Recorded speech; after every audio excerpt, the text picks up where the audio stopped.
Information, please. Wake up, Mr. and Mrs. America. Time to stump the experts. Why not join the rest of the great American public that is doing its best to rattle the brains of our mental giants? Here's how to get into this question and answer game. Send us questions and the correct answers. If acceptable to our editors, they will be presented to a board of experts for the first time during each broadcast. Any question accepted will win $2 for the person who submits it. Any question the experts cannot answer will win an extra $5. The contest will be refereed by our Master of Ceremonies, Mr. George S. Kaufman, noted playwright, author of many Broadway successes. Mr. Kaufman.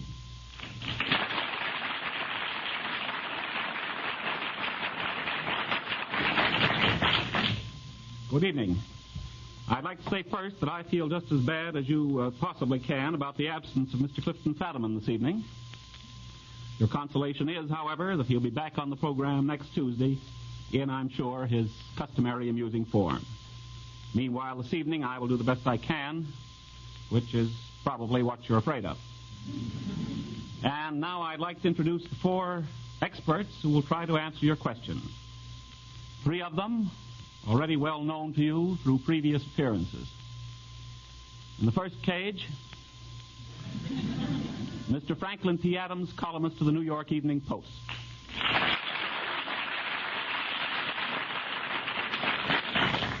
Mr. Adams is happily returning to the program tonight after an illness of several weeks. I say happily, but looking at him, I should think that if you put a finger anywhere near him, you'd lose it. Bark for the ladies and gentlemen, Mr. Adams. Woof, woof. Thank you. And I'm not allowed to speak above a whisper. I see. And now, second, distinguished literary figure who acquitted himself more than honorably on this program a few weeks ago, Mr. Quincy Howe.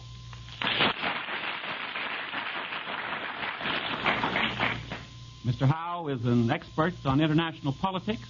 He's the author of that well-known book, so well-known that I need hardly even mention its title.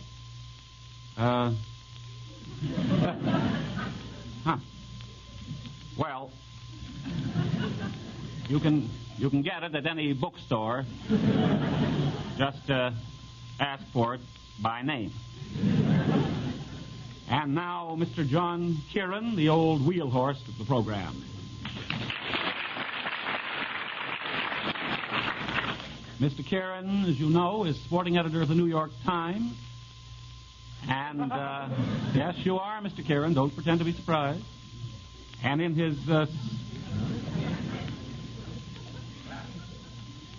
spare moments, I understand, author of the Encyclopedia Britannica. I believe he had a little bit of help with the Z's. Now, as our guest of honor, making his first appearance in this program, I'd like to introduce the well-known figure from the theater, Moss Hart.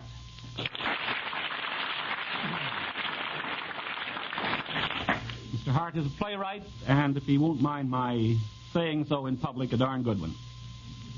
Of course, what he is doing here, masquerading as an expert on anything, that I don't know. Mr. Hart, to my certain knowledge, spent 5 years in school, all in the same class. His explanation of that, I leave to you to judge. He says the teacher was in love with him. I don't know. Now, you know how this program goes. The experts have not seen these questions in advance. The questions are addressed to the entire board. Any member who wishes to may raise his hand, take a whack at the answer. It must be answered by one person, except where it's composed of more than 2 parts. In that case, the board may cooperate, consult, anything they please. If any part is answered incorrectly, that is, a larger part of the question than is stipulated, $5 is forfeited. When you hear that cash register sound, all right, that means that $5 is being paid out to the author of that question. And now enough dilly-dallying, and sooner or later you boys have to face this. The first question comes from Alfred Good, who lives in Chicago, don't know where. Answer the following questions based upon stanzas of well-known ballads. These are a trifle long. You have to listen carefully. They say that the stranger was crazed with hooch, and I'm not denying it's so. I'm not wise as the lawyer guys, but strictly between us two, the woman that kissed him and pinched his poke was... Who was the lady, Mr. Kieran? The lady was known as Lou. The lady known as Lou is right. Second, there are three of these. This one would be very easy, I should think, for Mr. Kieran. And now the leather-covered sphere came whirling through the air, and Casey stood a-watching it in haughty grandeur there. I know that. This one was studied in the first grade at school, apparently. Close by the sturdy batsman, the ball unheeded sped. That ain't my style, said Casey. And what did the umpire say? Strike one, the umpire said. One is right. Third question, and this one, I warn you, is a little tougher. Over the cobbles he clatters and clangs in the dark inn yard. He taps with his whip on the shutters, but all is locked and barred. He whistles a tune to the window, and who should be waiting there?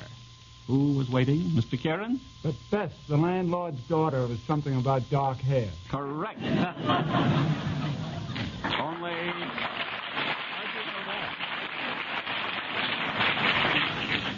It was not her hair that was dark, it was her eyes. Well, I know it's the one that begins, it's The Highwayman by Alfred Noyes. You've answered the question correctly. The second question from John S. Thompson, 196 Clinton Avenue, Brooklyn, New York. This has to do with automobiles. It names 7 articles and asks you to identify 6 of them. That is to say, what type of automobile do 6 of the following bring to mind? Maybe if you do it correctly, name the car, they'll send you one of them. I don't know. First, a river. What automobile does that bring to mind? Anyone know? Mr. Adams. DeSoto. DeSoto River? Yes, I would have to allow that. Second, a rock. Plymouth. Right. Oh, that's far. Third, a city. What city? A car, Mr. Adams. Cadillac. Right. A president. Lincoln. Right. An explorer. LaSalle. LaSalle? Well, DeSoto. I think we can. A dog. Whippet. Correct. You've answered 6 to the 7, but this is the 7th one, a cracker. Graham. Correct.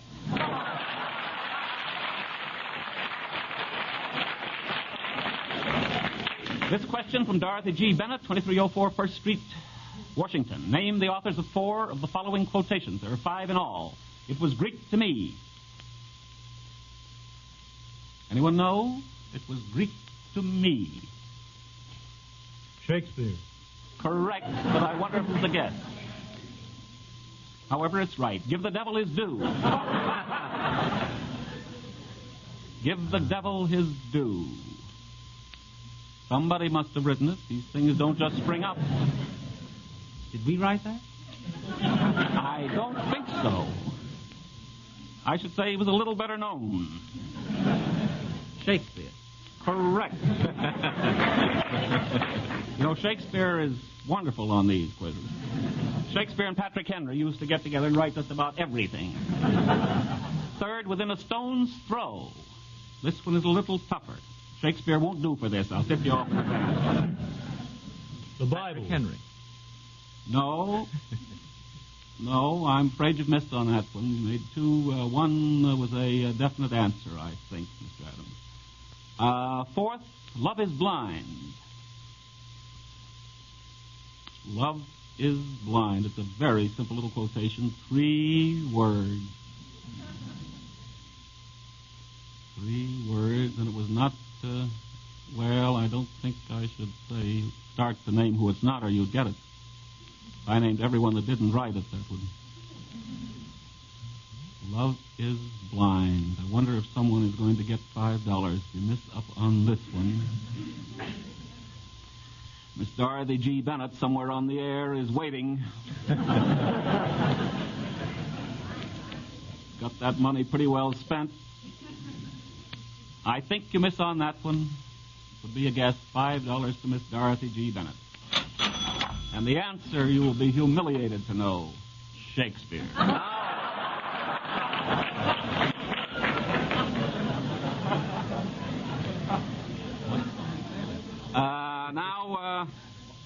Mr. Hart, I think a special question for you. I was trying to get some that I thought would fit your scholastic attainments, such as what year was the War of 1812? Could you answer that? 1865. That's very close, 65. And who was president during Woodrow Wilson's administration? Colonel Howe. Well, maybe he was. Miss Helen Johnson of Birmingham, Alabama, also has a question for you. Name 4 plays or movies, and I'll address this first to Mr. Hart, in which one of the main characters is a charming and incurable liar. 4 plays or movies in which one of the characters is a charming liar. Now, you ought to know a little about liars. Mr. Adams, can you prompt with one? Lightning. Lightning is correct. Mr. Hart. Susan and God. Yes, with a slight stretch of the imagination, she was.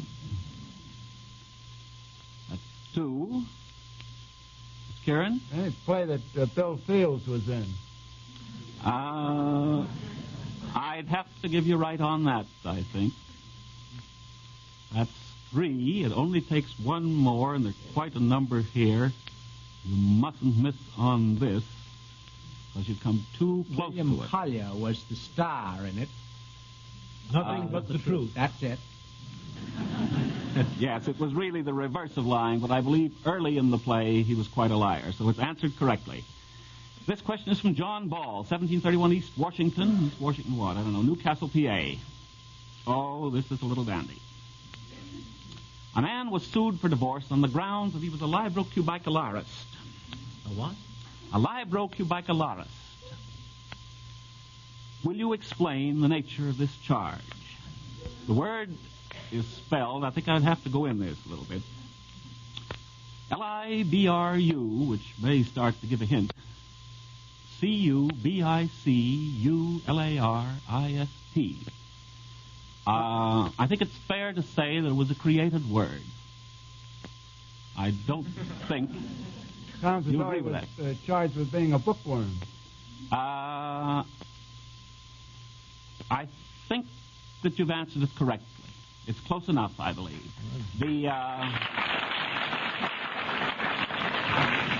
Christopher Morley created the character Roger Mifflin, who was accused of being a libro-cubicularist. I learned to say that, and I'm proud of it. And he was in the habit of reading in bed. That is precisely the definition, but I think that the other one covers it, seems to me. This is from Mrs. Ray Norden Sauder, 6534 Cherokee Street, Philadelphia. Name 5 novels whose titles refer to blood relationships. That should not be difficult. 5, just think of your relatives. The Daughter by Bessie Brewer. Correct. Sons by Pearl Bach. Correct. Think of your relatives. Don't say what you're thinking. Fathers and Sons by Turgenev. The Brothers Karamazov. That's 4 of them. Sister Carrie. Very good.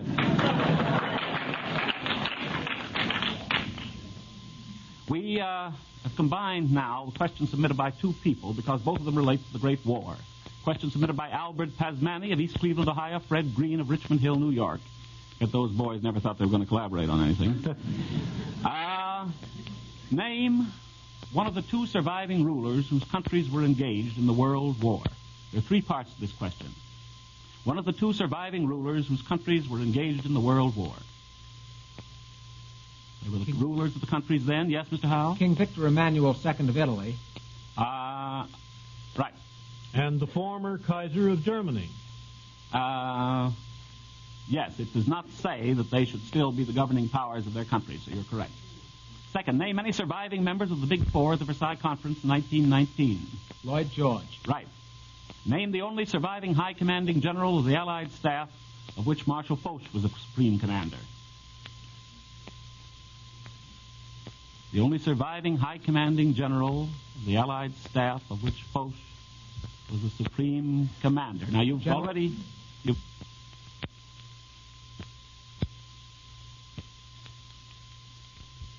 You've answered this question. This isn't just extra. You've named General two- Pershing. Correct.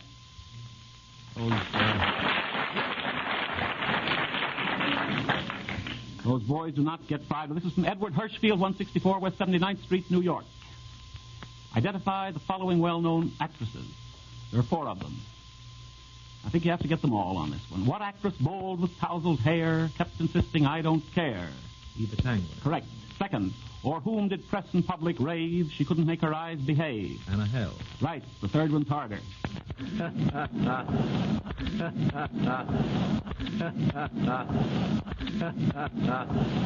Her quick, though she's cute, believe me, she's no child. Although she's Edna Wallace coy, she's no child. I don't think Edna Wallace Hopper can be admitted. Fanny Ward. Correct. Baby Snooks. Mr. Hart is right. Fanny Bryce's Baby Snooks. Fourth. Marie Dressler. Right. Answered correctly, all four. And so far, we've asked, I believe, 8 questions, and only one of them has been missed. A total of $5 has been paid out. Keep up the good work, because everybody needs the money. Here at the studio, I mean. This is from Jonathan Rush, New Mexico, and I have a little word for the listeners in on this one. Now is the time to sell your radios, because the Board of Experts is going to sing.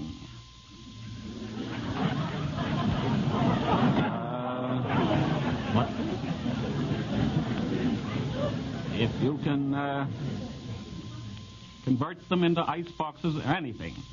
I'm going to read, in some case 3, in some case 2 lines of a popular song, or a song that once was popular. See if you can supply the final line. But just to speak the final line is not enough. It must be sung. You may all join in answering this. Because if those 4 voices could come booming out at once, it might end radio. I don't know. Here's the first one. You can consult a little. You can give the tune, give the pitch to one of the others. You fooled me from the start, and though you're not true, may God bless you. That's the curse of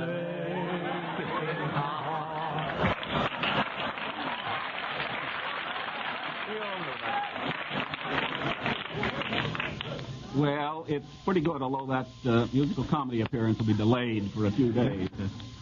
Second, for youth cannot mate with age, and her beauty was sold for an old man's gold. She's a bird in a gilded cage. I This think doesn't have to be a quartet, does it? I think a singing rehearsal is indicated a little after the performance. Third, stand back, villain, go your way. Here I will no longer stay.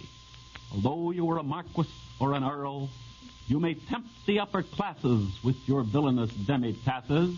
But All heaven will protect the working girl.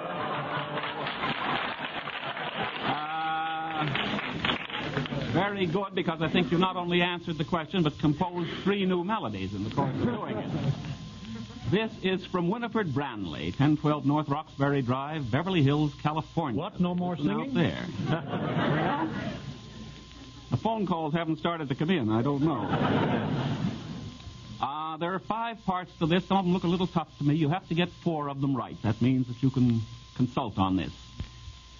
Name the plays or movies in which 4 of the following 5 objects played important parts.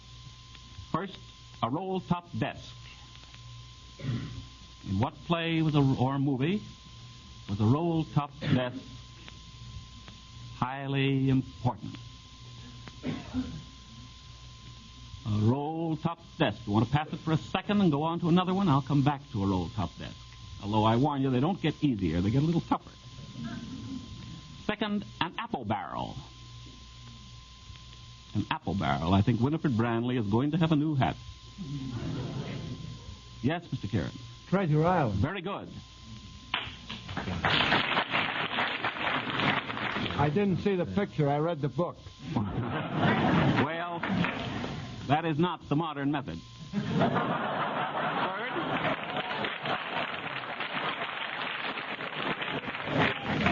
Third, A monkey wrench. Remember, play or movie. In what did a monkey wrench play an important part? If you want to go back to Roll Top Desk, why, I'm your huckleberry. Don't think I've forgotten about Roll Top Desk. I'm coming back again. What else do you have in stock over there? You're going to be sorry you asked that, because number 4, a tooth of garlic. A tooth of garlic. You probably never knew they came in teeth before.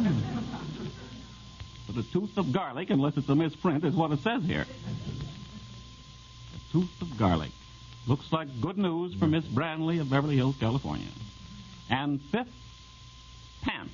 Just plain pants. They played an important part in lots of plays and pictures. In The Freshman, Harold Lloyd's picture, pants. I don't go back that far, but I'd say that you're correct. Only 2 were answered, and I'll give you the answers. An apple barrel, correct. A roll-top desk was in the front page, which you really should have known. Yeah. A monkey wrench in Chaplin's Modern Times. A tooth of garlic is in Dracula, and Miss Branley gets $5. This question from Mrs. John Slater, 213 Lynn Street, Ithaca, New York. Give 3 well-known quotations relating to the cup that cheers. It specifies, says that is any liquor of more than 3.2. 3.2 is an old phrase that I can't remember anymore, glad to say. 3 well-known quotations relating to the cup that cheers. Now, the cup that cheers must have been celebrated in song, in quotation, in poem. Yes, Mr. Howe. The vine that can with logic absolute the 4 and 20 quarreling sects refute, etc. From the Rubaiyat. Very good, Mr. Howe. Anybody else got one, Mr. Kieran? Yes, from the same Rubaiyat. Come, fill the cup and in the fire of spring, and so forth. Oh, and all we have to do, apparently, is quote the Rubaiyat. Yes, Mr. Hart. Drink to me only with thine eyes is no good. I know. I just said that. Because I've been sitting here. Just saying, drink. A little wine for thy stomach's sake. Well, then we have to have wine analyzed and find out if it's 3.2 or over. Mr. Kieran? Oh, for a goblet full of the warm south, full of the true, the blushful hippocrene, with beaded bubbles winking at the brim. That's from Keats. Very good.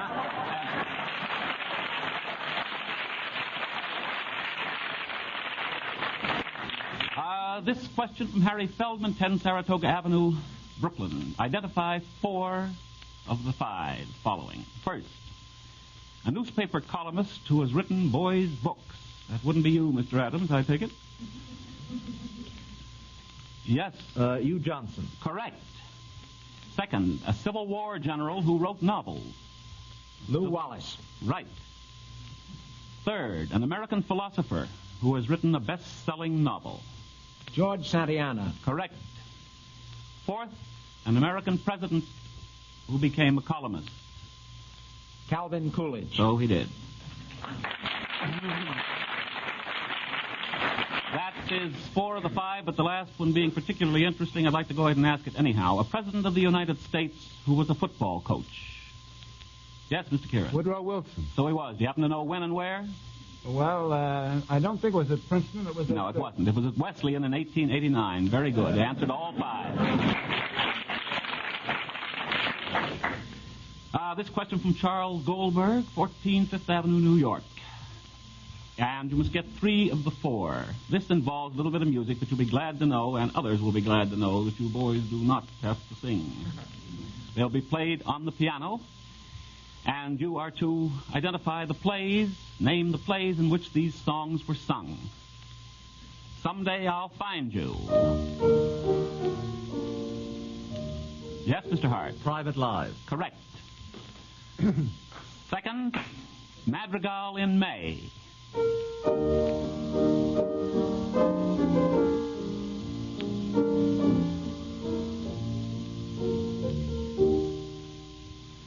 That one's a little tougher.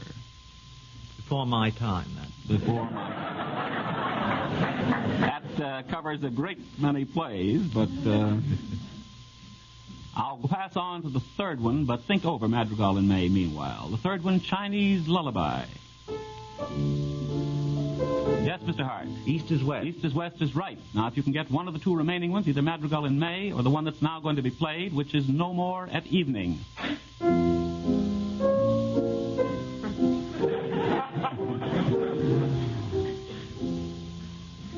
It's very tough to get 3 out of 5.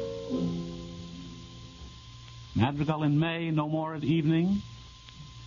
Plenty of time. I'll ask whoever has the next hour on this station to give it up, and we can go right ahead. I'm afraid, though, that you're slipping on this one. Well, Charles Goldberg doesn't really deserve the whole $5, but he has to get it. Madrigal in May is from The Jest.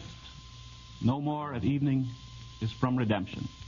Both before my time. Both before your time. Okay. This from Don Doty, 2021 East 7th Street, Long Beach, California. California is right there. Give the meaning and origin of each of the following colloquial terms. Some of them look quite easy to me. There are 4 of them, and you have to get them all because they are not hard. First, Steve Brody. Yes, Mr. Kieran? It means to take a chance. Yes, could you give a little more about the origin? He was supposed to have jumped off the Brooklyn Bridge, but the real truth is that he jumped halfway and his brother jumped the other half. I mean, his brother jumped the other way. Well, that is the theory, that he jumped off Brooklyn Bridge in, I believe, an attempt to get away from Brooklyn. The second one, Annie Oakley, should be right up your street. Mr. Kieran again. Well, Annie Oakley is a pass to a ball game or a theater, and it's because there are holes in it, and Annie Oakley was a crack shot and used to shoot holes in these tickets for the Wild West show, I guess. Correct. Third, the real McCoy. Well, that's, that has to do with, that's a prize fight story. I don't know that it is the real McCoy itself, but the story is that a fellow was taken on a fighter out west, and he was told that it was the real McCoy, and he didn't believe it, but he got knocked out when he came to his... Fourth, Calamity Jane.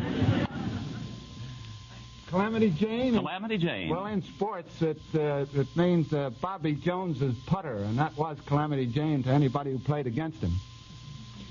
Well, could you give just a little of the origin of it? You've come close enough, I think, to consider Calamity the question Jane answered. was a character. I think it was in as either a racehorse or a character in a racehorse play. Well, you're getting fairly close. She was General Custer's aide. I knew all of that, but I didn't prophesied disaster. However, you were close enough. The question was answered. And now the total results... 3 questions, our time is about up, and 3 questions were not answered correctly, and a very good stab was made at one of those. Only $15 was to be paid out in all, and it seems to me it's a very good record. What do we get now? I want to be the first to congratulate you. Honorable mention. You don't get a thing. I want to thank all the members of the board, all the folks that have submitted questions. Now Mr. Cross has a word for you about next week's contest. Good night, everybody, and come again.